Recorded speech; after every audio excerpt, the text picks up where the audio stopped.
से आप सभी, उम्मीद है आप सब अपने घरों में होंगे, स्वस्थ होंगे और मस्त होंगे।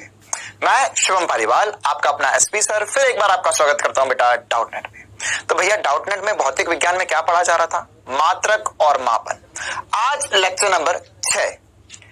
इस चैप्टर में अभी तक हमने सबसे पहले भौतिक राशियों के बारे में चर्चा करी थी। भौतिक राशियां क्या होती है, फिर हमने उसके मात्रक देखे थे, मात्रक में फिर मात्रक का वर्गीकरण, मात्रक की पद्धति देखी थी, फिर हमने विमाएं देखना शुरू किया था।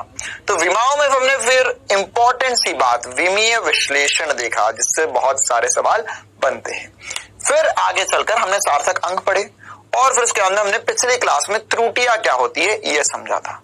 हमने त्रुटियों के प्रकार भी देखे थे और त्रुटियों की गणना कैसे करते हैं, मतलब कि हम त्रुटियों को कैसे बताते हैं कि मतलब निरपेक्ष त्रुटि क्या होती है, या हमने यह समझा था कि सब प्रतिशत त्रुटि क्या होती है ना। तो यहाँ पर हम इनका विरूपण कैसे करते हैं ये सब कुछ हमने देखा था। अब इसी पर आज और चर्चा करेंगे, है ना। मैंने आपको हल्की फुल्की से हिंट भी दी थी लास्ट क्लास में कि हम ये देखना चाहते हैं कि अगर मेरे पास दो या दो से अधिक मापन है तो मैं इनको जोड़ घटा या भाग या गुणा कैसे कर सकता हूं। तो उसी पर हम आज और चर्चा करेंगे, त्रुटियों की गणना पर चर्चा करेंगे और फिर हम अल्पतमांक पढ़ेंगे, है ना। अल्पतमांक में हमें पढ़ना है स्क्रू गेज और वर्नियर कैलिपर। तो बेटा आज की क्लास में त्रुटियों की गणना पर उदाहरण और फिर हम अल्पतमांक और वर्नियर कैलिपर और स्क्रू गेज पढ़ने वाले हैं। चलिए बेटा, तो हमने अभी क्या पढ़ा उसको बस छोटे से मैं 2 मिनट के अंदर हम देख लेते हैं, है ना, क्योंकि हमने पिछली क्लास में जो पढ़ा था उसी पर लिंक्ड हमें क्वेश्चंस करने हैं। हमने ये देखा था कि सर एक डेल्टा ए नामक चीज होती है ना। ये डेल्टा ए क्या होता है? डेल्टा ए निरपेक्ष त्रुटि होती है। अभी निरपेक्ष त्रुटि क्या होती है? निरपेक्ष त्रुटि अगर मान के चलो हमारे पास कोई एक मापन है ना, तो मापन और जो हमने मापा और जो वास्तविक मान था उनके बीच में जो अंतर होगा उसे हम क्या बोलते हैं? उसे हम निरपेक्ष त्रुटि कहते हैं। ठीक है, ये निरपेक्ष त्रुटि हमारे लिए काफी ज्यादा इंपॉर्टेंट है ना। यहाँ पे A1, A2, A3 हमने करके एग्जांपल भी देखा था। फिर उसके बाद में हमने इसी में समझा था कि एक औसत या माध्य निरपेक्ष त्रुटि होता है, वो सभी निरपेक्ष त्रुटियों का माध्य मान होता है। उसके बाद में जो अगली इंपॉर्टेंट है त्रुटि, उसे हमने बोला था आपेक्षित त्रुटि, है ना। मतलब वो क्या था भैया? वह वास्तविक मान के आपेक्ष कितनी आपने त्रुटि करी। और फिर हमने प्रतिशत त्रुटि के बारे में जाना था, मतलब उसको into 100 कर देंगे तो प्रतिशत त्रुटि बन जाती है। फिर हमने आपको ये भी सिखाया था बेटा कि अगर मान के चलो हमने कोई एक मान लिखा, है ना, जैसे मान के चलो लंबाई लिखी थी हमने, है ना, तो लंबाई को हम क्या लिख सकते हैं? लंबाई को हम लिखेंगे अब से जब भी हम कोई भी चीज को, है ना, जब भी इस चैप्टर में पढ़ेंगे तो किसी भी चीज को चिन्हित करेंगे तो हम कैसे चिन्हित करेंगे? हम इसे लिखेंगे L plus minus delta L के रूप में। ये L क्या है? L है वास्तविक मान और डेल्टा L क्या है बेटा? डेल्टा L निरपेक्ष त्रुटि है ना। निरपेक्ष त्रुटि या इसे हम माध्य निरपेक्ष त्रुटि भी कह सकते हैं इस ही कंडीशन में। क्यों? क्योंकि यहाँ पर ऐसा भी हो सकता है सर कि 2 से ज्यादा अधिक मान लिए हुए हो और हमें सीधे डेल्टा एल बता दिया, तो हमारे लिए डेल्टा एल तो निरपेक्ष त्रुटि या माध्य निरपेक्ष त्रुटि कुछ भी हो सकता है ना। वैसे सवाल में कभी अलग नहीं बोलेगा, अगर ये ऐसा मान दिया हुआ तो अलग नहीं बोलेगा कि बता भैया माध्य निरपेक्ष त्रुटि और निरपेक्ष त्रुटि क्या है ना। हमारे लिए दोनों एक ही चीज है। अगर 2 से ज्यादा या 1 से ज्यादा हमने मापन लिए है, प्रेक्षण लिए है, तो उसके बाद में हम लोग जब सॉल्व करते हैं तो उसमें हम डिफरेंशिएट कर पाते हैं, अच्छा ये निरपेक्ष त्रुटि थी और उसके बाद हमने माध्य निरपेक्ष त्रुटि निकाला था। याद है बेटा पिछली क्लास का, हमने एक बहुत बड़ा एग्जांपल भी डिस्कस किया था। तो ये आसान सी बात है ना। इसी पर हमने चर्चा भी शुरू कर दी थी कि अगर मान के चलो हमें सर त्रुटियों की गणना करनी है तो यहाँ पे त्रुटियां की गणना कैसे कर सकते हैं हम। तो यहाँ पे त्रुटियों की गणना के लिए हमने कुछ नियम डिस्कस करने का बताया था आपको, तो उसी नियमों से हम शुरुआत करते हैं क्लास की। सबसे पहला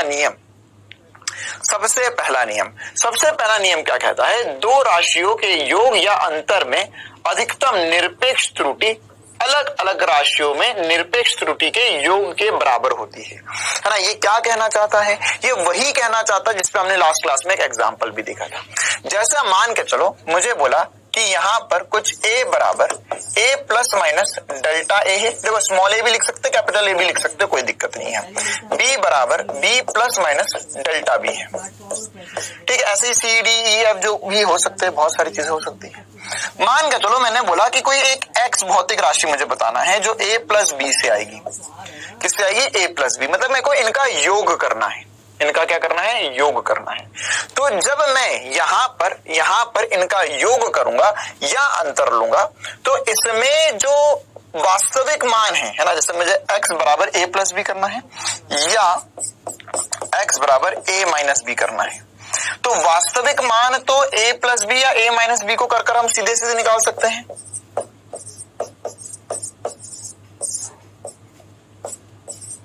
ये वास्तविक मान किसका आ गया है? ये x का वास्तविक मान आ गया ना, इन दोनों को जोड़ दिया या घटा दिया।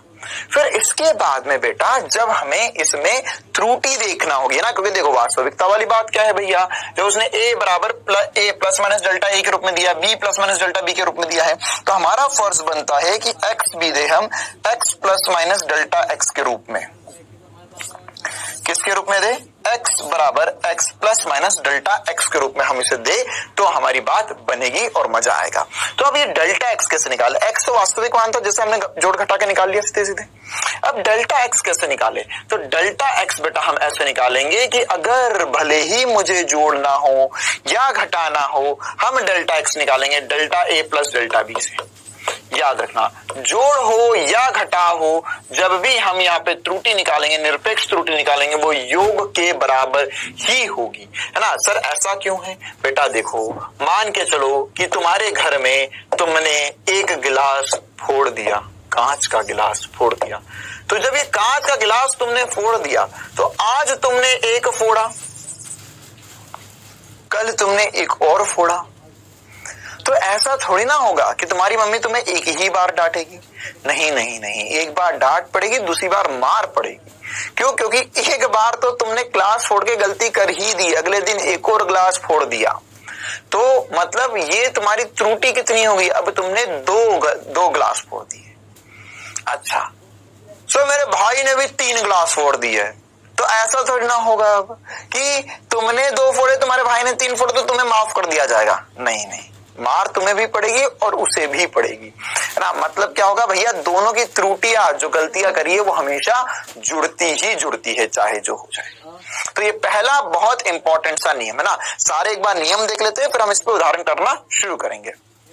दूसरा नियम है ना, यहाँ पर अगर राशियों को, है ना, राशियों का गुणनफल या विभाजन किया जाए या भाग दिया जाए, तो अधिकतम भिन्नात्मक त्रुटि, है ना, भिन्नात्मक त्रुटि, अपेक्षित त्रुटि अलग अलग राशियों में भिन्नात्मक त्रुटि के योग के बराबर होती है ना। देखो भैया, अब हमें एक और नया और इंपॉर्टेंट नियम पढ़ना है ना। जब योग करा था तो आसान था, लेकिन बेटा अगर मैं यहाँ पर भाग दूं या गुणा करूं, है ना, हमारा x जो है वो a इंटू बी हो सकता है, x बराबर a डिवाइडेड बाई बी हो सकता है। a क्या होगा?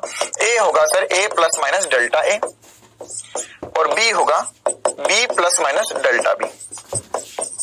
तो यहां पर जब मैं x निकालूंगा तो वो तो सीधे सीधे मैं निकाल लूंगा, a डिवाइडेड बाई b या a इंटू बी करके वास्तविक मान आ गया मेरे पास।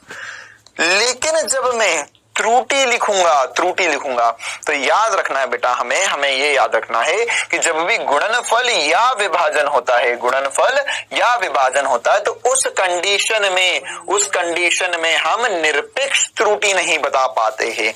उस कंडीशन में हमें जो त्रुटि ज्ञात करने का सूत्र है, वो भिन्नात्मक त्रुटि ज्ञात करने का सूत्र है, वो है डेल्टा एक्स बटा एक्स बराबर प्लस माइनस क्यों लिखा हुआ है भैया? यहाँ तो अगर एक्स लिखूंगा तो प्लस माइनस डेल्टा एक्स ही आएगा, तो प्लस माइनस तो आएगा ही आएगा। अब ये डेल्टा एक्स का मान क्या है? डेल्टा एक्स का मान है डेल्टा ए बटा ए प्लस डेल्टा बी बटा बी। याद रखना ये किस में है? गुणा और भाग में, है ना। गुणा भाग में हम सीधे सीधे त्रुटियों को नहीं जोड़ेंगे, है ना। जब भी गुणा और भाग हो रहा है, जैसे यहाँ पर जब हमने योग करा था या अंतर लिया था, तो सीधे सीधे यहाँ पे हमने जो निरपेक्ष त्रुटियां थे उनको जोड़कर एक्स की निरपेक्ष त्रुटि बना दी थी। लेकिन यहाँ पर अगर हमको अब एक्स की निरपेक्ष त्रुटि बताना है तो वो हम ऐसे बताएंगे, ये हो जाएगा प्लस माइनस डेल्टा ए बटा ए प्लस डेल्टा बी बटा बी इंटू एक्स, ऐसे हम x की निरपेक्ष त्रुटि बता पाएंगे। वैसे अधिकतर या 90%, 99% सवालों में जब भी वो गुणनफल या भाग की बात या विभाजन की बात करता है तो वो हमसे भिन्नात्मक त्रुटि ही पूछता है। तो हम सीधे सीधे इस फॉर्मूले से, इस सूत्र से बता सकते हैं, है ना। क्या लिखा हुआ है? त्रुटि बटा वास्तविक मान, त्रुटि बटा वास्तविक मान, ये भी त्रुटि बटा वास्तविक मान। क्लियर है? तो इस हिसाब से हम आसानी से गुणा और भाग की बातें समझ सकते हैं। अभी सवाल करेंगे और बातें चमकेगी। आखिरी नियम देखते बेटा कि यदि किसी राशि की घात n है ना, क्या है? किसी की राशि की घात n है। जैसे मान के चलो मेरे को दिया हुआ है कि a बराबर a plus minus delta a है, ठीक है। अब मुझे बोला है कि x बराबर a की घात n है। x बराबर क्या है? a की घात n है। अब मैं इसमें x की त्रुटि कैसे निकालूंगा, है ना। देखो x का मान, देखो ये बात तो समझ में आती है, तो मैं x का मान तो ज्ञात करना है, वास्तविक मान ज्ञात करना कोई रॉकेट साइंस नहीं, जैसा हम करते आ रहे थे वैसे ही करना है। लेकिन चक्कर किसका चल रहा है, किसका खेला चल रहा है? ये चल रहा है बेटा डेल्टा का या त्रुटि का। तो जब घात होगी तब हम लिखेंगे डेल्टा x बटे में x बराबर n इंटू डेल्टा a बटे में a। Very very very important, NEET में पिछले 3 से 4 साल तक इसी सूत्र पर सवाल आ रहे हैं। ये एग्जैक्ट यही पूछ रहे हैं। कुछ नहीं करना है, जो घात है उसको आगे गुणा कर लेना है ना। आपको डेल्टा a बटा a का मान दे देगा और डेल्टा x बटा x का मान पूछ लेगा और बोलेगा बताओ भैया अगर ये a की घात 4 था तो डेल्टा x बटा x क्या था। या इसी का मैं और विराट रूप आपको लिखकर बताना चाहता हूं। मान के चलो मेरे पास है x बराबर a की घात p, b की घात q और बटे में c की घात r, है ना। बटे में, जानबूझकर बटे में लिखा ताकि मैं आपको ये बात समझा पाऊं कि गुणा हो या भाग हो, है ना। जैसे देखो गुणा हो या भाग हो, यहाँ पर जो भिन्नात्मक त्रुटि थी वो जुड़ी ही थी, है ना। गुणा हो भाग हो कोई फर्क नहीं पड़ता, त्रुटि जुड़ती ही है हमेशा। तो वैसे ही अगर हम यहाँ पर लिखेंगे बेटा, तो यहाँ पर लिखेंगे डेल्टा x बटा x। ध्यान से देखेंगे सभी बच्चे, ये p आगे गुणा में आ जाएगा, डेल्टा a बटा a हो जाएगा।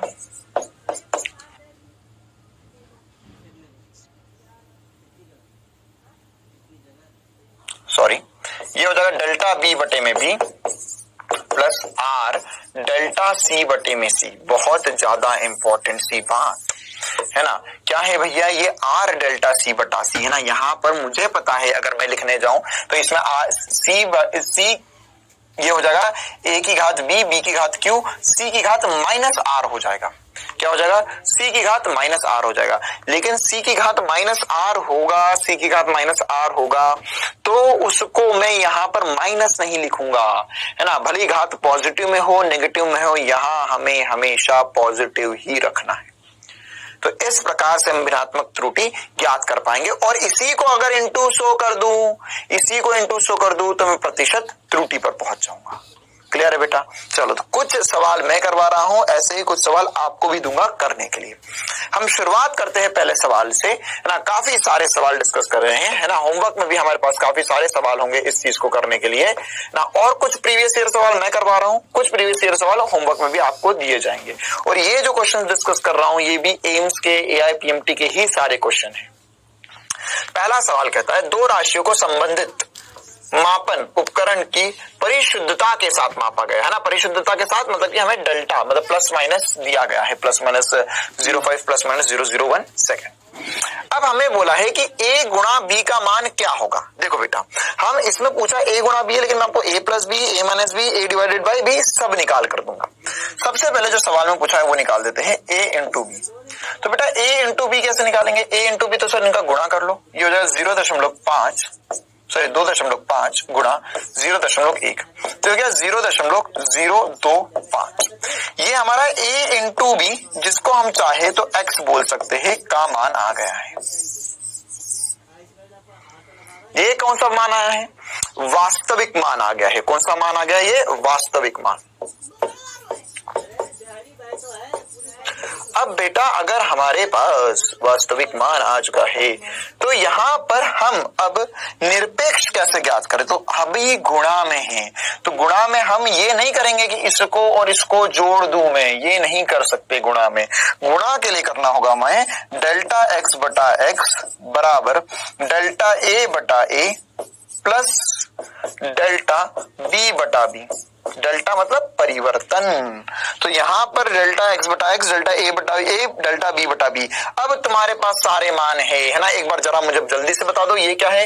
ये ए का मान है, ये किसका मान है? ये डेल्टा ए का मान है सर, और ये ए का वास्तविक मान था। इसी प्रकार से ये बी है, ये बी का वास्तविक मान है, और ये बी का निरपेक्ष त्रुटि का मान है। इन सबको सूत्र में रखेंगे तो डेल्टा एक्स का मान आ जाएगा, है ना।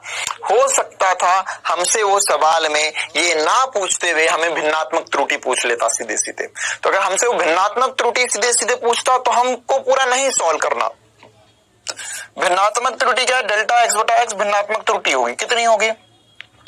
डेल्टा ए है 0.5 बटे में ए कितना है? बटे में ए है 2.5 प्लस डेल्टा बी कितना है? 0.01 बटे में बी कितना है? 0.1। तो देखना बेटा, ध्यान समझ रहे हैं ना। अब मैं पॉइंट उड़ा रहा हूं, तो यहां पर सर आपने 0.1 लिखा, यहाँ पे 0.1 0 भी आगे कोई फर्क नहीं पड़ता, उसमें लिखोगे तो भी वही रहेगा, नहीं लिखोगे तो भी वही रहेगा।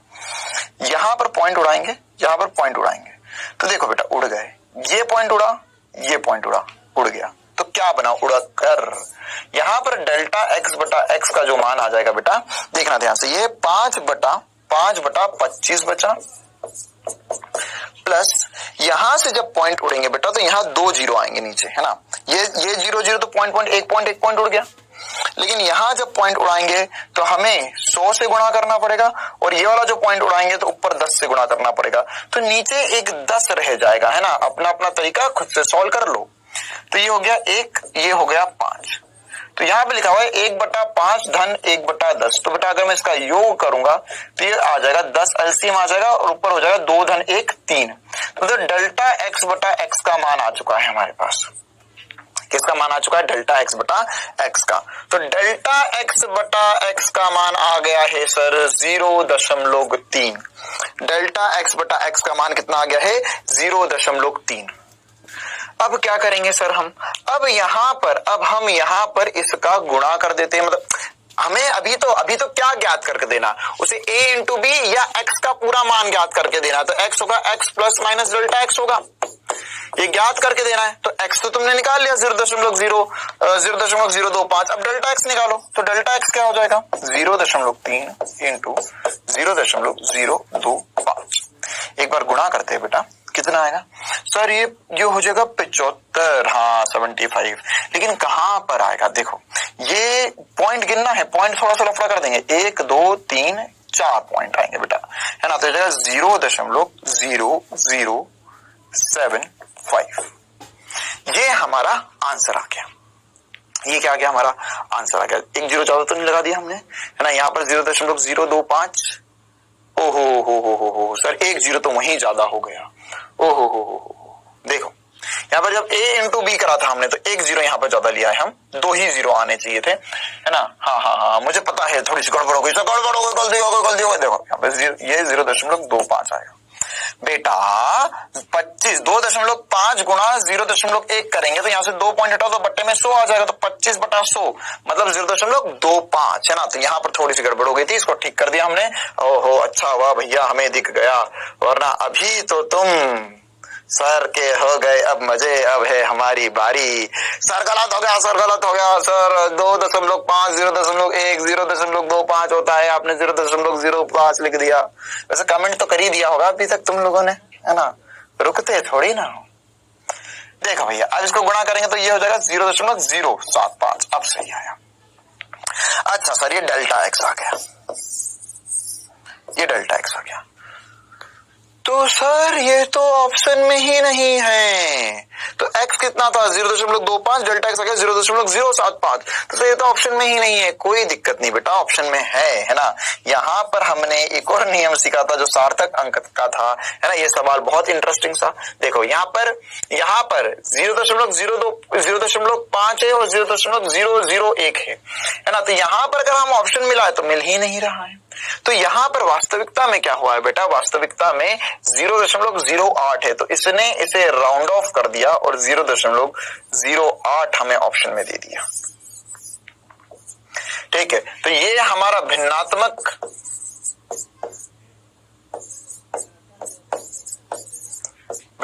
या अपेक्षित त्रुटि था, और उसके बाद में ये हमारा निरपेक्ष त्रुटि आ गया।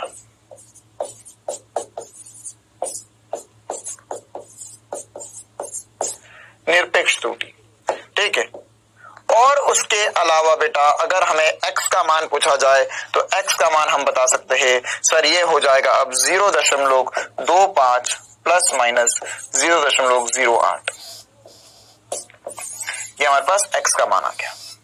देखो बेटा, अब इसी प्रकार से हम आगे बढ़ते हैं। ये a इंटू बी था, ये x क्या था, a इंटू बी था। अब मैं जो निकालने वाला हूं वो a प्लस बी निकाल के दे, सवाल में नहीं पूछा, लेकिन मैं खुद की स्व इच्छा से, है ना, मैं शुभम पालीवाल अपनी स्व इच्छा से ये सवाल आपको और आगे करवाना चाहता हूं। मैं निकाल के देना चाहता हूं आपको a प्लस बी का एग्जाम्पल डिस्कस कर लेते हैं। तो वही सवाल करेंगे। a का मान हम यहाँ पे चाहे तो एक बार लिख लेते हैं। a का मान दिया हुआ था 2.5 प्लस माइनस 0.5। b का मान क्या दिया था, b का मान था 0.1 प्लस माइनस 0.01। ठीक है, सेकंड में, मीटर पर सेकंड में। चलो, है ना। अब वैसे हमको उससे मतलब नहीं है, हम तो a प्लस बी निकालना चाह रहे हैं ना। अगर हम एक्चुअल में यूनिट रख देंगे तो हम a प्लस बी नहीं कर पाएंगे ना। हमने मान लिया ये a का मान है, b का मान है। क्यों नहीं कर पाएंगे, क्योंकि दोनों के मात्रक अलग अलग है। हमने समझा था कि दो अलग अलग मात्रक वालों को जोड़ा या घटाया नहीं जा सकता, है ना। अरे आया मजा, ये मीटर में होगा, है ना। यह सवाल खत्म हो गया, लेकिन हमने उसकी वैल्यू चुरा ली ताकि हम आगे एक और एग्जाम्पल डिस्कस कर पाए। अब x बराबर a इंटू बी है। अगर मैं कहूं तो x का मान क्या होगा, देखो वास्तविक मान कैसा, तो उनको जोड़ दो तो 2.6 हो गया, ये x आ गया। अब डेल्टा x कैसे निकालेंगे, ये बहुत आसान सा होता है यार। डेल्टा x कैसे निकालेंगे, ये हो जाएगा delta a plus delta b, खत्म, खल्लास, फिनिश। तो क्या 0.05 0.01 मतलब 0.51 डेल्टा x आ गया हमारे पास। डेल्टा x आ गया, x आ गया। तो यहां पर अगर हम पूरा मान लिखना चाहे तो 2.6 प्लस माइनस 0.51 हमारे पास x की वैल्यू आ गई। इसी प्रकार से अगर मैं कहूं एक और सवाल, ये सवाल पे सवाल, सेम क्वेश्चन पे सेम इक्वेशन पर, है ना, मतलब सेम वैल्यूज पर अगर हमने सोचा कि x बराबर a माइनस बी होता तो क्या आंसर होता, बताओ। स्क्रीन पॉज करके बता सकते हो क्या होगा सर। ये हो जाएगा x का मान कितना है, x है a माइनस बी, तो a माइनस बी मतलब 2.5 माइनस 0.1, तो सर 2.4 आ गया x का मान। अच्छा, डेल्टा x क्या है, डेल्टा x क्या सिखाया था, जोड़ू घटाऊं डेल्टा x वही रहेगा, मतलब 0.51। तो यहां पर x का मान हम क्या लिख सकते हैं, 2.4 प्लस माइनस 0.51। बहुत ही आसान सी बात है भैया। इसी प्रकार से अगर मैंने इन्हें भाग दे दिया होता तो मजा आ जाता जिंदगी में। तो यहाँ पर x का मान क्या लिखता मैं, ये लिखते सर 2.5 बटा 0.1, जो कि पॉइंट उड़ा के 25 बचता। तो x का मान 25 आ गया। अब डेल्टा x का मान कैसे निकालेंगे, डेल्टा x का मान कैसे निकालेंगे, डेल्टा x का मान क्या हमने निकाला, हाँ निकाला हमने। डेल्टा x में कौन सा मान उपयोग में लेंगे हम, जब गुणा कर लाए थे वही वाला मान डेल्टा x का यूज करेंगे, है ना। क्यों भैया, क्यों वही यूज करेंगे, क्योंकि हमने से देखा था कि गुणा हो भाग हो डेल्टा x हमेशा समान होता है, और जोड़ हो घटा हो तो डेल्टा x हमेशा हमारा सेम ही रहता है। तो यहां पे निकालते 0.075। कमेंट में कोई नहीं पूछेगा कि ये कहां से लेकर आया मैं, अभी मैंने बताया पीछे से लेकर आया हूं। ये गुणा का और भाग का डेल्टा x समान होता है। तो यहाँ पे x क्या हो जाएगा, तो यहां से x निकल जाएगा 25 प्लस माइनस 0.075 या इसे जैसा मैंने पीछे लिखा 25 0.08 भी मैं लिख सकता हूं। तो एक ही एग्जांपल से हमने बहुत सारी चीजें प्रैक्टिस कर ली कि प्लस कैसे करते हैं, माइनस कैसे करते हैं, मल्टीप्लाई कैसे करते हैं और साथ ही साथ डिवाइड कैसे करते हैं।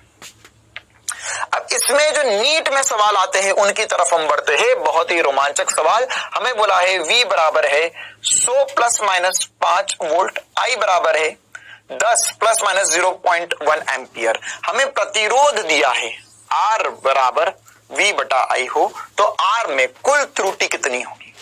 अब देखो भैया, पहली बात तो ये कैसे है, डिवाइड में है। दूसरी बात, तुम्हें कौन सी त्रुटि पूछी है, नहीं बताया। ऑप्शन देख, प्रतिशत त्रुटि। प्रतिशत त्रुटि क्या होती है, प्रतिशत त्रुटि होती है सर डेल्टा R बटा R इंटू 100। अब इसमें जो नीट में सवाल आते हैं उनकी तरफ हम बढ़ते हैं। बहुत ही रोमांचक सवाल हमें बोला है V बराबर है 100 प्लस माइनस 5 वोल्ट, I बराबर है 10 प्लस माइनस 0.1 एम्पियर। हमें प्रतिरोध दिया है R बराबर V बटा I हो तो R में कुल त्रुटि कितनी होगी। अब देखो भैया, पहली बात तो ये कैसे है, डिवाइड में है। दूसरी बात, तुम्हें कौन सी त्रुटि पूछी है, नहीं बताया। ऑप्शन देख, प्रतिशत त्रुटि। प्रतिशत त्रुटि क्या होती है, प्रतिशत त्रुटि होती है सर डेल्टा R बटा R इंटू 100 होगी।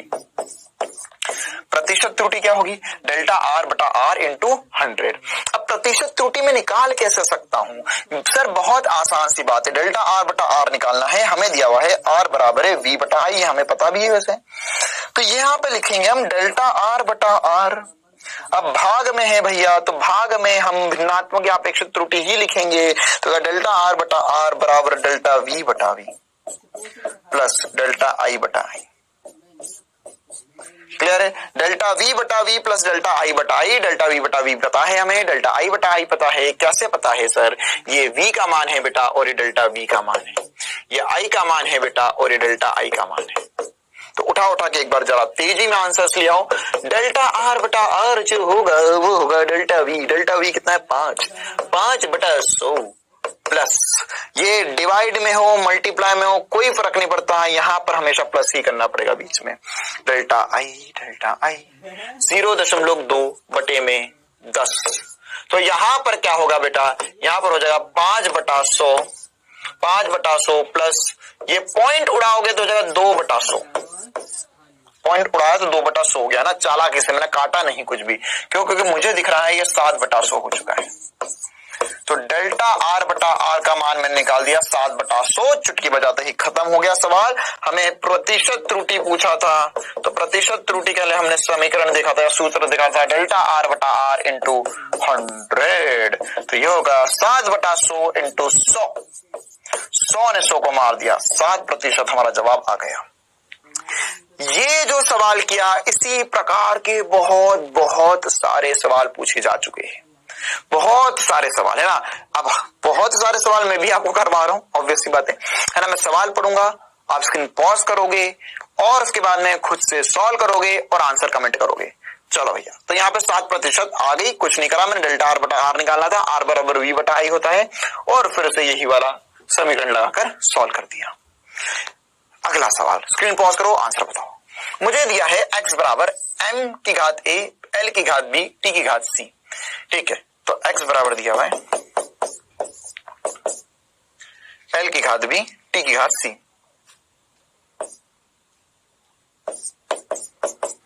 तो यहां पर क्या मैं लिख सकता हूं, डेल्टा x बटा x हो जाएगा a डेल्टा m बटा m plus b delta l बटा l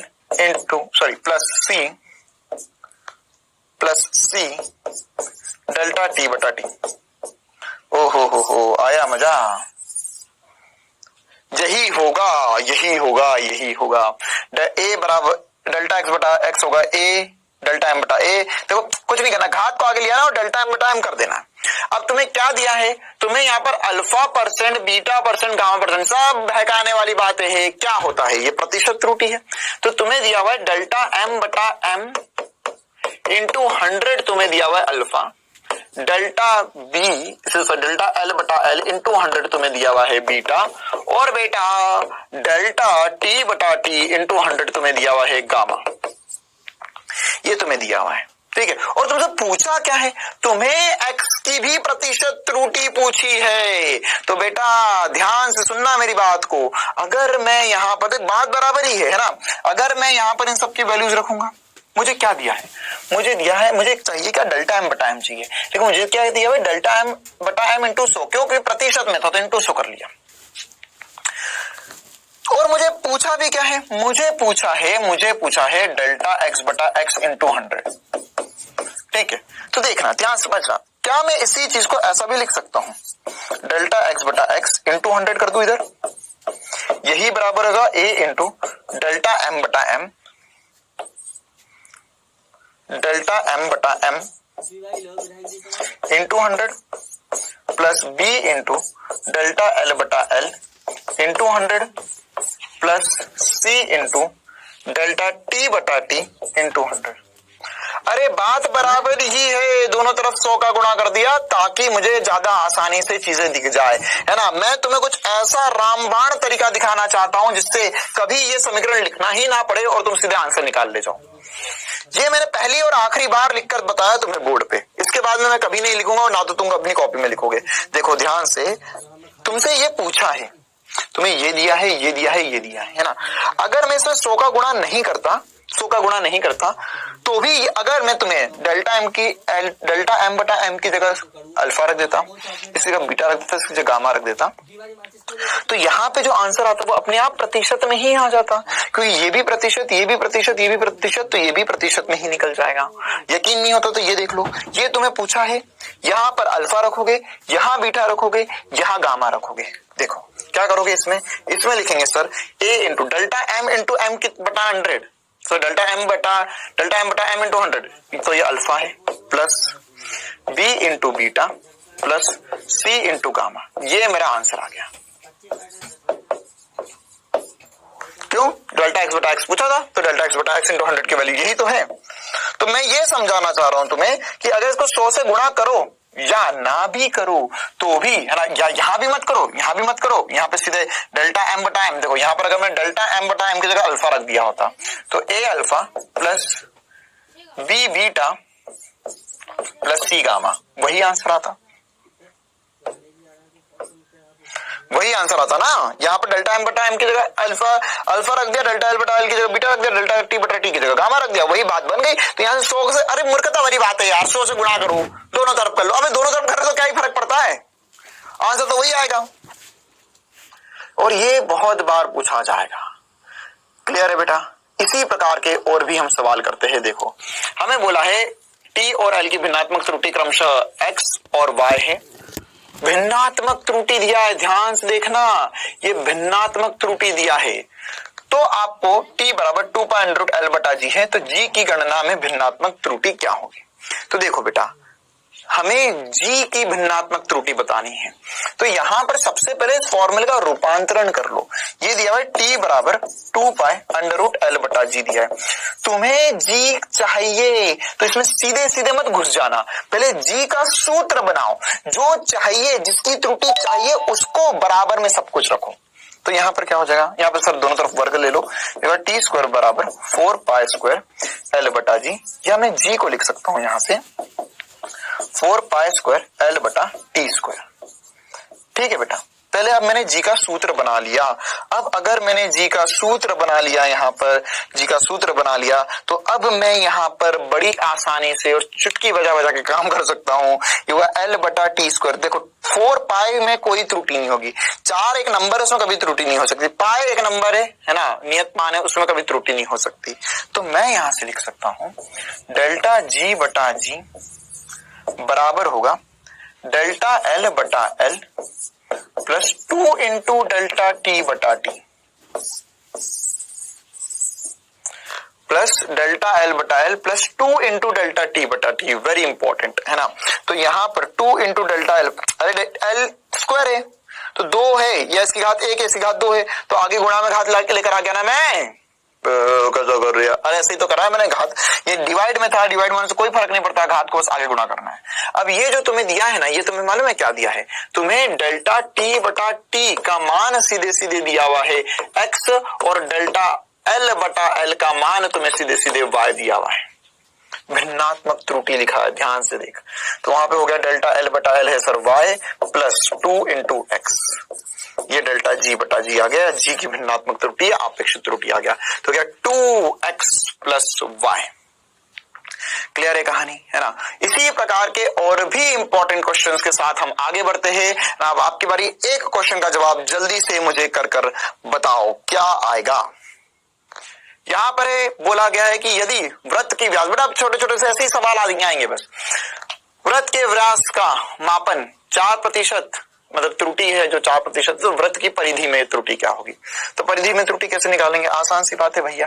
परिधि होती क्या है, परिधि कौन है सर, परिधि कौन है, परिधि होती है 2 पाई r, तो 2 पाई में कभी त्रुटि नहीं होगी।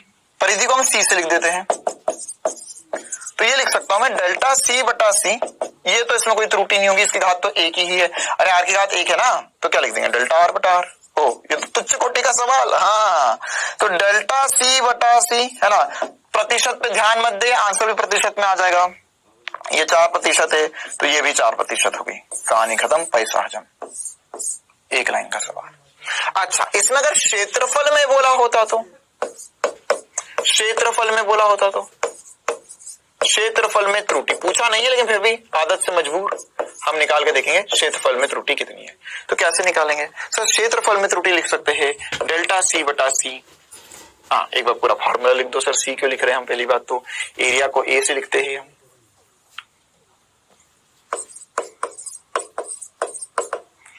ए बराबर होता है पाई आर स्क्वायर, तो यहां पे लिखेंगे डेल्टा ए बटा ए बराबर 2 इंटू डेल्टा आर बटा आर। मुझे उम्मीद है भैया ये बात सबको बहुत ज्यादा बढ़िया तरीके से चमक चुकी होगी अभी तक तो यहां पर क्या हो जाएगा भैया, यहां पर डेल्टा आर बटा आर सर 4% दिया है, तो डेल्टा ए बटा ए जो हो जाएगा वो 2 इंटू 4 मतलब 8% हो चुका है।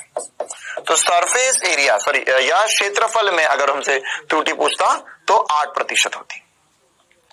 चलो आगे बढ़ते हैं और ऐसे एक दो और सवाल करवा देता हूं, 2 सवाल और करवाऊंगा, नीट वाले जो सवाल है, ये एम्स का सवाल है, इसी प्रकार का सवाल एक बार एम्स में पूछा गया था, है ना। हमें एक्स दिया गया है और एक सवाल मैं नहीं करवा रहा हूं, नीट 2020 का सवाल है ना, वो नहीं करवा रहा हूं, वो खुद से एक बार आपको ट्राई करना है ना, होमवर्क में डला रहेगा।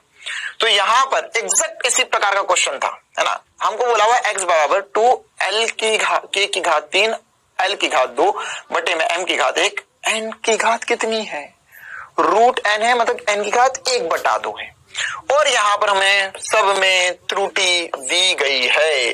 तो x को क्या लिख सकते हैं, देखो है ना, 2 L की घात 3 सॉरी k की घात 3 L की घात 2 बटे में m n की घात 1/2, है ना। मैं पहले से शॉर्ट कर दिया मैंने। अब यहाँ पे डेल्टा x बटा x को क्या लिख सकता हूं मैं, ये होगा 3 डेल्टा k बटा k प्लस 2 डेल्टा एल बटा एल प्लस डेल्टा एम बटा एम, इसकी घात 1 है, प्लस 1/2 डेल्टा एन बटा एन, घात 1/2 है तो 1/2 डेल्टा एन बटा एन। तो यहां से क्या लिखेंगे अब हम यहां से अब सॉल्व कर देंगे। डेल्टा एक्स बटा एक्स हमें क्या क्या दिया है, देखो जरा सवाल में, देखो जरा सवाल में, देखो मगर प्यार से क्या दिया है। L की त्रुटि जो है वो 1% है, सॉरी K की जो त्रुटि है वो 1% है, तो हो जाएगा 3 इंटू, देख ये 2 का मुझे कोई मतलब नहीं है, ये 2 से मुझे कोई मतलब नहीं है, क्यों, क्योंकि इसमें कभी त्रुटि नहीं आएगी, 2 एक नंबर होता है, तो ये K की त्रुटि है तो 3 का आगे गुणा किया था, ऐसा मत सोचना कि वहां पे 6 कर दूं मैं, ठीक है। चल तो ये 3 गुणा डेल्टा K बटा K 1 plus 2 into delta L की त्रुटि कितनी है, एल में 2 है सर, प्लस डेल्टा एम बटा एम में 3 है। अरे बहुत ही आसान सवाल, 1/2 एन में कितनी है, 4 है। अरे ये रही ना, ये एन की है, ये एम की है, ये एल की है, वो के की थी, तो यहां पर क्या हो जाएगा 3 प्लस 4 प्लस 3 प्लस जोड़ घटाव में गड़बड़ मत कर देना भैया, है ना, वरना कुछ नहीं तो यही गलत कर दो अब, 6 4 10, 10 और 2 12, 12% आंसर आ गया है ऑप्शन में, बिल्कुल है। इसी प्रकार का एक और आसान सा सवाल नीट 2013 का, नीट 2017, 18, 20 सब में इस प्रकार के सवाल पूछे गए हैं।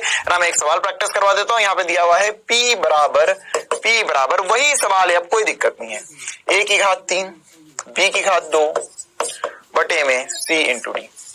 तो क्या लिखेंगे जल्दी से बता दो सर। डेल्टा P बटा P लिखेंगे 3 डेल्टा A बटा A प्लस 2 डेल्टा B बटा B प्लस डेल्टा C बटा C प्लस डेल्टा D बटा D।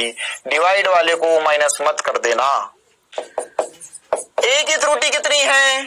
A में है सर 1, B में है 2, C में है 3, D में क्या, तो वो भी सवाल बनाना मेहनत नहीं करते, वो भी 1 2 3 4 लिख देते, ले पता आंसर कितना आएगा। घात में भी 3 2 1 1 कर दिया।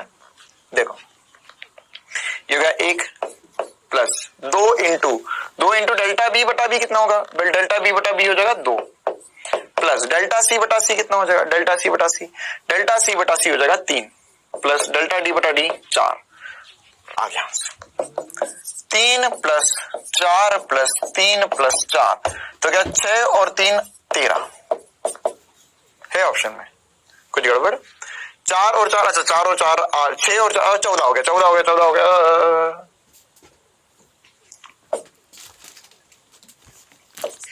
6 और 4 10, 10 और 4 14।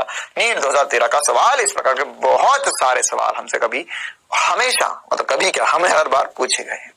चलो बेटा, अब हमने त्रुटि के ऊपर काफी सारी चर्चा कर ली है। अब हम आगे बढ़ते हैं और अल्पतमांक समझते हैं क्या होता है और आखिरी टॉपिक पढ़ते हैं इस चैप्टर का।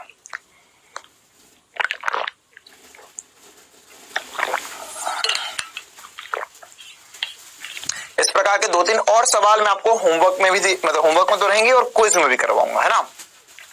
अभी हम अल्पतमांक समझते क्या चक्कर है। देखो बेटा, अल्पतमांक क्या होता है? अल्पतमांक, अगर मान के चलो किसी भी मापन यंत्र से आप माप ले रहे हो या प्रेक्षण ले रहे हो, तो अल्पतमांक क्या होता है? अल्पतमांक न्यूनतम मान जो मापा जा, अल्पत मतलब क्या होता है? सबसे छोटा।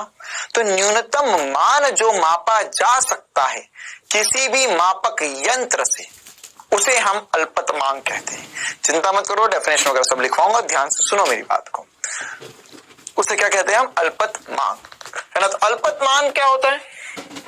अल्पतमांक जैसे हर समय समझ में आ गया, सबसे छोटा जो माप सकते हैं। बहुत बढ़िया। देख, मान के चलो ये हमारे पास स्केल था जो बचपन से हम यूज करते आ रहे थे। उस स्केल में क्या था? यहाँ पर 0 होता था, या 1 2 3 4 5, 1 2 3 4 5 1 सेंटीमीटर, 1 2 3 4 5, 1 2 3 4 5 2 सेंटीमीटर। इसी प्रकार से आगे स्केल बढ़ता जाता था। अब अगर मैं तुमसे पूछूं इसका अल्पतमांक अंग्रेजी में कहते हैं लीस्ट काउंट, इसे हम चिन्हित करेंगे एलसी से। किससे चिन्हित करेंगे? एलसी से। तो यहां पर बेटा अगर ये 1 सेंटीमीटर, तो हम अल्पतमांक निकालते कैसे हैं? हम अल्पतमांक कैसे निकालते? यहाँ पर ये 1 सेंटीमीटर के कितने टुकड़े करें? 1 2 3 4 5 6 7 8 9 10 टुकड़े करें।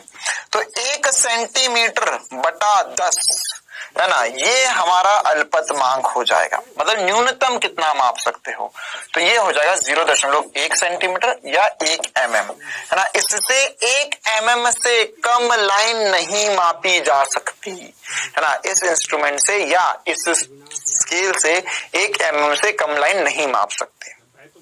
क्लियर है कहानी, है ना। तो इसका अल्पतमांक कितना हो गया? 1 mm हो गया बेटा। अच्छा सर, देखो बेटा, अल्पतमांक को हम ऐसा भी समझ सकते हैं, मान के चलो यहाँ पे मेरे पास एक लाइन खींची हुई है ना, एक लाइन खींची हुई है। ये लाइन यहां से यहां तक खींची हुई है। मैंने तुमसे पूछा कि इसका पाठ्यांक या रीडिंग क्या है ना। पाठ्यांक, सवाल में आपको पाठ्यांक लिख के देगा, मैं कभी कभार रीडिंग भी बोल देता हूँ, इसको इंग्लिश में रीडिंग कहते हैं। तो यहाँ पे लाइन कितनी लंबी है, ये पूछा है हमसे। तो कैसे निकालेंगे लाइन कितनी लंबी, बताओ भैया। सर ये तो कैसे, बचपन वाली बातें चल रही है, बचपन का मामला चल रहा है, तो ये कैसे करेंगे?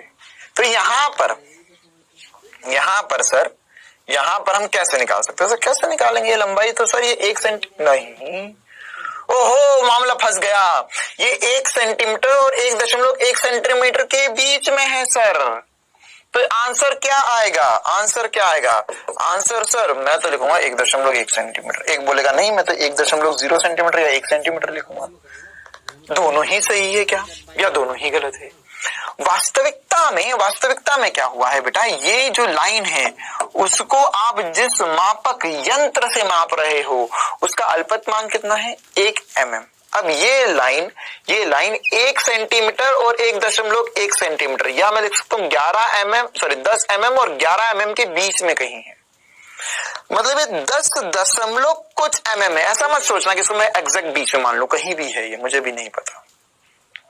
मतलब क्या हुआ बेटा, ये जो अल्पतमांक या लीस्ट काउंट उसको मैं एक और तरीके से समझ सकता हूं। अभी तक हम जो रीडिंग लिख रहे थे ना, पीछे इतने सारे सवाल कर रहे थे, उन सब में वो जो a प्लस माइनस डेल्टा लिख रहे थे ना, वो निरपेक्ष त्रुटि थी, है ना। वह वास्तव में किसी भी एक जो हमारा मापक यंत्र है उसके लीस्ट काउंट से भी आती है।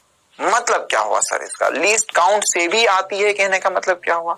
देखो इस चीज का कहने का मतलब ये है बेटा, लीस्ट काउंट से भी आती है कहने का मतलब ये हो गया यहाँ पर कि वास्तविकता में आप असमर्थ हो 1 सेंटीमीटर और यहाँ पर 1 सेंटीमीटर और 1.1 सेंटीमीटर के बीच में मापने के लिए। तो आप अगर मान के चलो ऐसे ही लाइन यहां तक होती, तो सर ऐसे तो हम कभी नहीं माप पाएंगे इसके बीच का। बिल्कुल सही, ऐसा हम बीच का कभी नहीं माप पाएंगे। तो हम क्या करेंगे बेटा, हमारे पास ये जो आंसर आएगा या हमारे पास जो वैल्यूज आएंगी, असमर्थ हो 1 सेंटीमीटर और यहाँ पर 1 सेंटीमीटर और 1.1 सेंटीमीटर के बीच में मापने के लिए। तो आप अगर मान के चलो ऐसे ही लाइन यहां तक होती, तो सर ऐसे तो हम कभी नहीं माप पाएंगे इसके बीच का। बिल्कुल सही, ऐसा हम बीच का कभी नहीं माप पाएंगे। तो हम क्या करेंगे बेटा, हमारे पास ये जो आंसर आएगा या हमारे पास जो वैल्यूज आएंगी उनको हम ऐसा ना लिखते हुए हम कैसा लिखेंगे, इस आंसर को ये नहीं लिखेंगे और इस आंसर को हम लिखेंगे 1 प्लस माइनस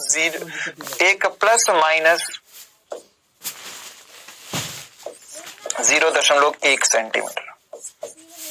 क्या लिखेंगे, 1 प्लस माइनस 0.1 सेंटीमीटर। इसका मतलब क्या हो गया, इसका मतलब ये हो गया है कि 1 सेंटीमीटर प्लस माइनस 0.1 सेंटीमीटर, ये तो हमारा निरपेक्ष त्रुटि होता था सर। बिल्कुल सही बात है ना। निरपेक्ष त्रुटि अगर मान के चल तुम्हारा जिस मापन यंत्र से तुम माप ले रहे हो वो ही उस बात के योग्य नहीं है, कि हम यहाँ पर कैसे करे, है ना। अब तुम्हारे हाथ में थोड़ी ना, ये तो तुमने तो माप दिया लेकिन हमको आंसर ही नहीं बता रहा है ना। बताएगा रे, बोलता नहीं बताएगा, हम नहीं बताएगा, हम कैसे बताएगा, हमारा योग्य वाली बात नहीं, हमारे बस की बात नहीं, औकात के बाहर चीज है। तो इसलिए हमने लिख दिया कि यहाँ पर 1 सेंटीमीटर से 0.1 कम ज्यादा हो सकता है ना। जैसे फॉर एग्जांपल अगर ये लाइन यहां तक की होती, यहां से शुरू होती और यहीं तक की होती तो क्या करते, तो सर ये 9 mm, फिर से वही वाली बात, 9 mm और 10 mm के बीच का कुछ है चक्कर। तो ये भी आंसर जो है वो हम क्या करते, 1 प्लस माइनस 0.1 सेंटीमीटर। मतलब ये क्या हो गया, हमारा डेल्टा एल हो गया या हमारी निरपेक्ष त्रुटि हो गई है। तो वास्तविकता में अल्पतमांक ही हमारा निरपेक्ष त्रुटि होता था, है ना। वो अगर मान के चलो मैं इसके पहले आंसर लिख रहा था 5 प्लस माइनस 0.1 सेंटीमीटर। मतलब ये हुआ कि यहाँ पर जिस यंत्र से मापा गया उसका अल्पतमांक 0.1 सेंटीमीटर है।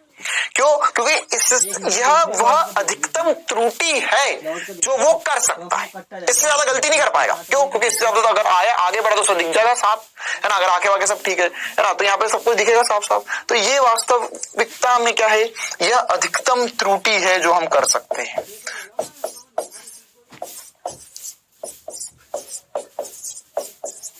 अधिकतम त्रुटि या इसे हम निरपेक्ष त्रुटि भी कह सकते हैं। निरपेक्ष त्रुटि, है ना। क्यों? क्योंकि भैया ये गलती है, ये गलती स्केल की वजह से हुई है, ये भी तो त्रुटि है ना। ये जो परिभाषा कहीं नहीं लिखी हुई मिलेगी, इस बात की गारंटी मेरी है। लेकिन इससे सवाल ऐसा बन सकता है, आपको बोल सकता है कि बताओ भैया बताओ यहाँ पर ये क्या चक्कर है, तो आपको बताना पड़ेगा 0.1 जो है वो अधिकतम त्रुटि भी हो सकता है या उसे हम निरपेक्ष त्रुटि भी कह सकते हैं, ठीक है। और यही हमारा अल्पतमांक भी है ना, यही हमारा क्या है, अल्पतमांक भी है। क्यों अल्पतमांक कहा जा रहा है, समझ में आ रहा है? अल्पतमांक, है ना। क्यों? यहां पर एक मिनट, ता हो गया, मां कर देते उसे, अल्पतमांक। देखो तो यहाँ पर क्या है भैया, ये क्यों अल्पतमांक बन गया? क्योंकि यह न्यूनतम हम माप सकते हैं और यही हम अधिकतम त्रुटि कर सकते हैं। हम 0.1 से ज्यादा की त्रुटि कर ही नहीं पाएंगे, क्योंकि अगर कुछ गड़बड़ हुई तो मेजरिंग इंस्ट्रूमेंट हमें सही माप दे देगा। तो ये अल्पतमांक का थोड़ा बहुत फील हमने लिया। अब हम आगे बढ़ते हैं, उसकी परिभाषा देखते हैं और भी इसका थोड़ा सा फील लेते हैं। अल्पतमांक की परिभाषा क्या है भैया? अभी जैसे हमने देखा, अल्पतमांक मापक यंत्र का अल्पतमांक घटाने के साथ मापन की शुद्धता बढ़ती है और मापन की त्रुटि घटती है ना। और अल्पतमांक की परिभाषा क्या है कि न्यूनतम मान कितना मापा जा सकता है किसी भी अल्पतमांक से, उसे हम क्या बोलते हैं, उसे हम वास्तविकता में अल्पतमान कहते हैं, है ना। कि कितना न्यूनतम मान माप सकते हैं या उसे ही हम बोल सकते हैं अधिकतम त्रुटि कितनी हो सकती है, वह अल्पतमांक कहलाता है। अब आगे बढ़ते हैं। मापक यंत्र का अल्पतमांक घटाने के साथ, है ना। अब देखो क्या होगा, वो कॉमन सेंस की बात है यार। अगर मान के चलो यहाँ पर एक ऐसा स्केल आ जाए जो इसके बीच में भी रीडिंग दे जाए, इसके बीच में रीडिंग देता है, कहने का मतलब क्या है सर? देखो मतलब यहाँ पर ये 1 सेंटीमीटर से 1.1 सेंटीमीटर के बीच में भी अगर मैं इसे 10 भाग और तोड़ दूं तो जिंदगी का मजा आ जाए। फिर तो मैं यहाँ पर एग्जैक्ट देख पाऊंगा कि कितनी लंबी लाइन थी या रेखा की लंबाई कितनी थी। तो वही चीज है बेटा कि यहाँ पर मापक यंत्र का अल्पतमांक घटाने के साथ मापन की शुद्धता बढ़ती है ना। अभी शुद्धता क्या होता है, शुद्धता पे थोड़ा सा गौर फरमा लेते हैं। शुद्धता क्या होता है बेटा कि अगर मान के चलो मैंने यहाँ पर कोई भी एक मेजरमेंट लिया या कोई भी एक माप लिया या प्रेक्षण है ना, तो उसमें हम कितना सटीक माप पा रहे हैं उसे हम शुद्धता कहते हैं, है ना। जैसे शुद्धता और वगैरह एक दो जो बातें वो नेक्स्ट क्लास में आपको डेफिनेशन से एक बार और बढ़िया तरीके से लिखवा दूंगा। अभी हम पहले अल्पतमांक पढ़ रहे हैं, इसे खत्म कर देते हैं, है ना। तो यहाँ पर जैसे मान के चलो 1.12 सेंटीमीटर यहाँ पे एक लाइन की लंबाई, दूसरा जो था ना उसने 1.135 सेंटीमीटर, है ना। एक यंत्र ने 1.12 सेंटीमीटर माप के दिया, एक ने 1.125 सेंटीमीटर माप के दिया। तो हम बोलेंगे इसकी शुद्धता ज्यादा है ना, इसकी शुद्धता ज्यादा है या यह इसमें हम बोल सकते हैं कि यह इसने ज्यादा सटीक माप मान के दिया। क्लियर है कहानी, है ना। तो इस प्रकार से हम ये ज्यादा या अधिक शुद्धता का माप है।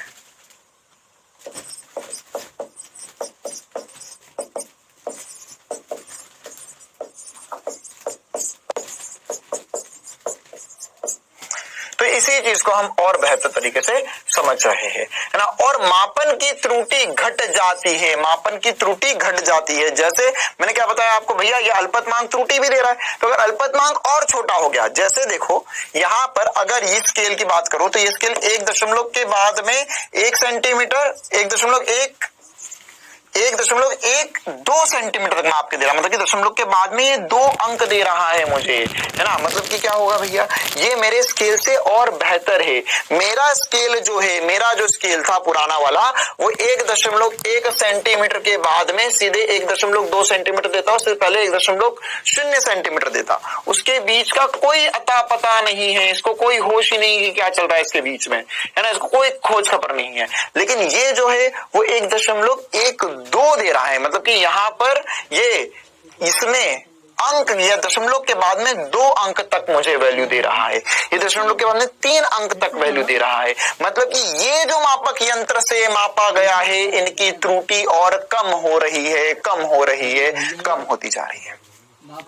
बात चमकती है भैया सभी को, त्रुटि क्या हो गई है बेटा, कम हो गई है ना। यहां पर देखो, यहां पर अगर मैं दशमलव के बाद में 4 ले आऊं तो त्रुटि और कम हो जाएगी। क्लियर है। तो अब जैसे ही मैंने यहां पर इसकी अगर मैं रीडिंग लिखता हूं तो मैं लिखता है 1.12 प्लस माइनस 0.01 सेंटीमीटर। क्यों? क्योंकि देखो अब ये क्या है, ये दशमलव के बाद में 2 डिजिट दे रहा है मुझे, तो ये 1.12 माप सकता है, 1.13 माप सकता है, 1.14 माप सकता है, लेकिन इसके बीच में भी तो, अरे यार इसके बीच में तो अनंत नंबर है ना, 1.121, 1.122, 1.123 है ना, तो इसके बीच वाले अंक ये भी नहीं दे पाएगा। तो क्या हुआ यहां पर, इसमें इसकी त्रुटि कम हो गई, पहले 0.1 था, अब 0.01 सेंटीमीटर है। तो ये वाली बातें अल्पतमांक को लेके काफी ज्यादा इंपॉर्टेंट है और ये सारी बातें हमें समझ में आनी चाहिए। क्लियर है कहानी बेटा, है ना। अल्पतमांक को लेकर और भी थोड़ी चर्चाएं अब हम अगली क्लास में करेंगे, शुद्धता को लेकर, परिशुद्धता को लेकर और भी चर्चाएं करेंगे। और नेक्स्ट क्लास में हम एक बहुत इंपॉर्टेंट सी बात पढ़ने वाले हैं जिसको हम बोलेंगे स्क्रू गेज और वर्नियर कैलिपर, है ना। आसान से मेजरिंग इंस्ट्रूमेंट्स होते हैं, लेकिन हमें समझना होगा कि वर्नियर कैलिपर, स्क्रू गेज काम कैसे करते हैं और उनके लिए कौन सा सूत्र लगाया जाता है ना, और उस पर आधारित सवाल। और साथ ही साथ अगली क्लास में मैं आपको और भी कुछ प्रीवियस ईयर क्वेश्चंस भी इस चैप्टर के कराने वाला हूं। तो बेटा अभी क्विज के रूप में पहले मैं आपको 2 सवाल दे रहा हूं, जल्दी से इनके जवाब बताओ और फिर अब हम मिलेंगे अगली क्लास में। चलो भैया, क्विज का पहला सवाल आपके सामने। सरल लोलक द्वारा गुरुत्व, ये यहाँ पे त्वरण, गुरुत्वीय त्वरण के मापन में एक छात्र सरल लोलक की लंबाई मापता है ना, और उसके बाद में आवर्तकाल नापता है, तो जी की प्रतिशत त्रुटि क्या होगी, है ना। और इसमें फॉर्मूला कौन लगेगा बेटा, है ना, सरल लोलक वाला T = 2π√L/g, जैसा हमने किया था वैसा का वैसा सवाल। जल्दी से इसका जवाब बताओ।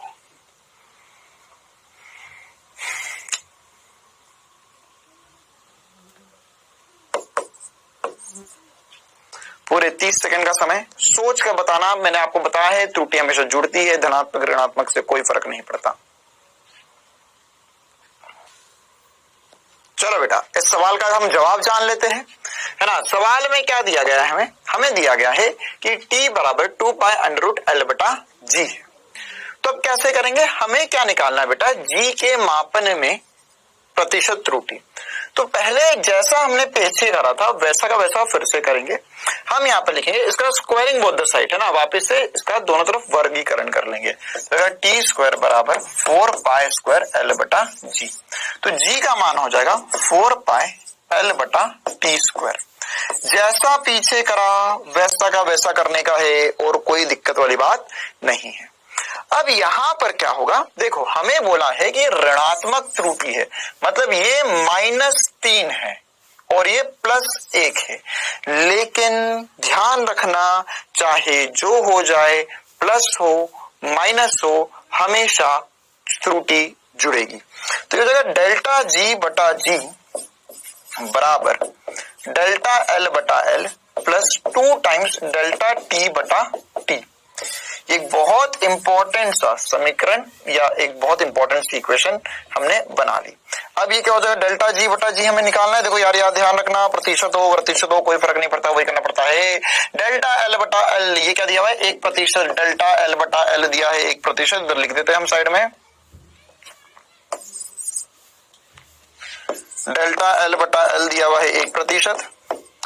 ΔT/T आपको दिया हुआ है 3%। तो ये हो जाएगा ΔL/L हो गया 1 + 2 × ΔT/T हो गया 3। तो बेटा यहां से हो जाएगा, ये हो जाएगा 1-6 मतलब 7%, है ना। इसका आंसर जो आएगा वो 7% आएगा। फिर से मैं अपनी बातों को दोहरा रहा हूं, प्लस माइनस हो मतलब ऋणात्मक दिया धनात्मक दिया कोई फर्क नहीं पड़ता, हमें जोड़ना ही पड़ेगा। चलो भैया, को इसका आखिरी सवाल देख लेते हैं। बढ़िया सा सवाल है, सभी को जल्दी से इसका जवाब बताना है।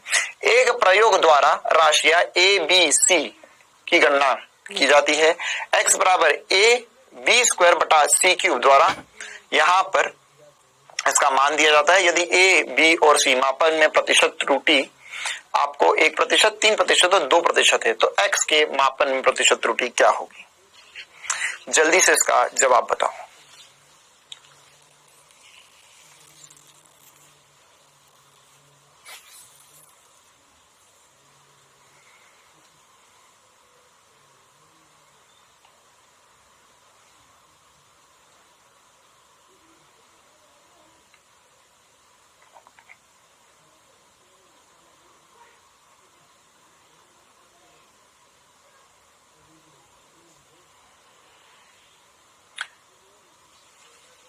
हाँ भैया, मुझे पूरी उम्मीद है सभी ने इसका सही जवाब जरूर निकाल लिया होगा, है ना। कैसे करेंगे?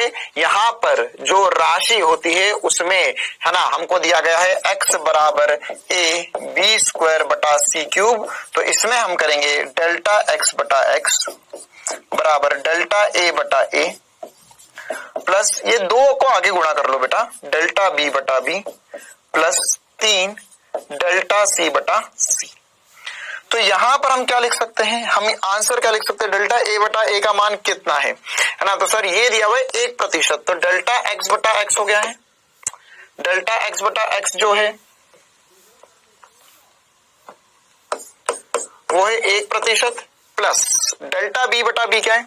2 गुणा डेल्टा बी बटा बी, डेल्टा बी बटा बी हो गया बेटा 3% प्लस ये देखो ध्यान से ना, झोल दिया हुआ है, बी के 3 दिए हुए, 2 दिए हुए सी के, प्लस 3 इंटू 2 है, और ये 3 क्या है भैया? 3 तो यहां से आया है, 2% त्रुटि का है, तो इस जगह 1 प्लस 6 प्लस 6 तो ये 13%। तो डेल्टा एक्स बटा एक्स मतलब कि एक्स में जो प्रतिशत त्रुटि होगी वो 13% त्रुटि होगी।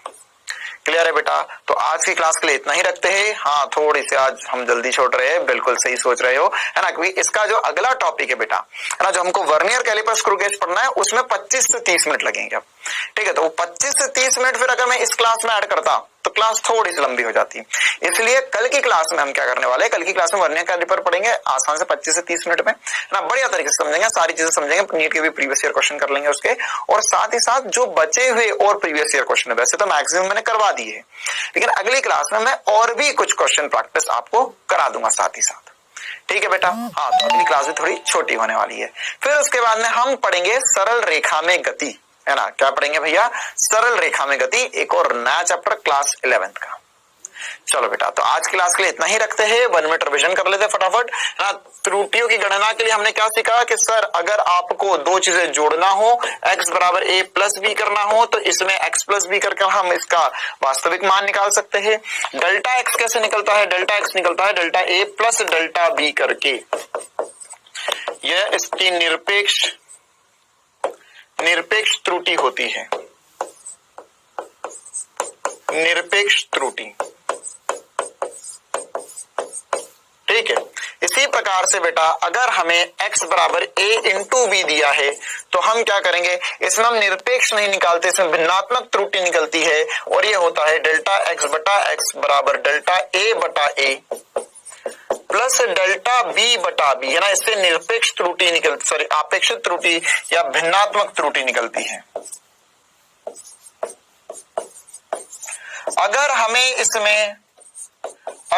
इसमें निरपेक्ष निकालना हो तो x का गुणा करना पड़ता है उधर, है ना। डेल्टा x में डेल्टा, अगर x का उधर गुणा कर दो, डेल्टा a बटा a निकालो, डेल्टा b बटा b निकालो, x का गुणा कर दो तो हमें भिन्नात्मक त्रुटि निकल जाएगी, ठीक है। और भी कुछ जटिल प्रश्न जो इस पर वैसे तो नहीं पूछेगा लेकिन पूछे जा सकते हैं, वो 1-2 मैं आपको नेक्स्ट क्लास में डिस्कस कराऊंगा, है ना। जैसे हमने परिपथ में अगर श्रेणी और समांतर संयोजन है तो उसमें त्रुटि कैसे निकालते हैं, ठीक है। चलो, तो ये x है ना, और इसमें हमने समझा था कि अगर यही हम सूत्र लगाएंगे जब ये a डिवाइडेड बाय b हो जाए, है ना, और यही चीज लगा सकते हैं हम जब यहाँ पर x a माइनस b हो जाए।